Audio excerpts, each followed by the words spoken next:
Hi hello welcome back to my channel Sonu Juhi's kitchen. ఇవాల్టి వీడియోలో చాలా సింపుల్గా అండ్ ఈజీగా చికెన్ ఫ్రై ఎలా తయారు చేసుకోవాలో ఈ వీడియోలో చూద్దాం. ముందుగా స్టవ్ మీద కడాయిని పెట్టి 3 టేబుల్ స్పూన్ ఆయిల్ని వేసి నాన్ వెజ్ రెసిపీస్కి ఆయిల్ ఎక్కువే పడుతుందండి. ఆయిల్ కాగాక 4 పచ్చిమిరపకాయలను పొడవుగా కట్ చేసి వేయండి. 1 కప్పు సన్నగా తరిగిన ఉల్లిపాయలు కాస్త దూరగా వేగిన తర్వాత 1 టీ స్పూన్ అల్లం వెల్లుల్లి పేస్ట్ వేసి అల్లం వెల్లుల్లి పేస్ట్ పచ్చివాసన పోయేంత వరకు వేయించుకున్న తర్వాత అలాగే 2 రెమ్మల కరివేపాకును వేసి 1 నిమిషం పాటు వేగనివ్వాలి.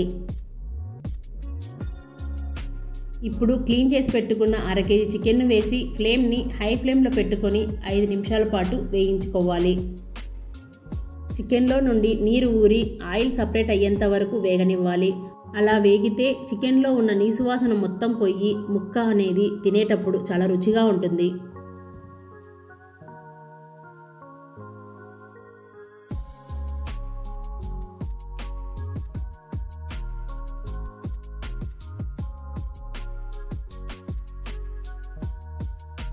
ఐదు నిమిషాల తర్వాత మూత తీసి ఒకసారి కలుపుకొని ఇందులోకి మీడియం సైజు టమాటాను తీసుకొని చిన్నగా కట్ చేసుకొని ఇందులో యాడ్ చేయండి.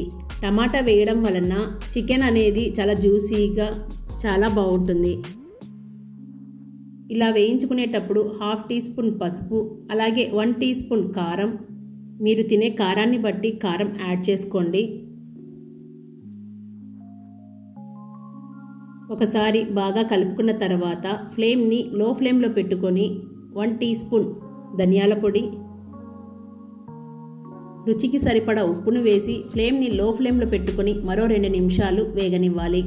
మనం వేసిన ఈ పొడులంతా చికెన్ ముక్కలకి బాగా పట్టాలి కాబట్టి ఫ్లేమ్ని లో ఫ్లేమ్లో పెట్టుకొని మాత్రమే వేయించుకోవాలి.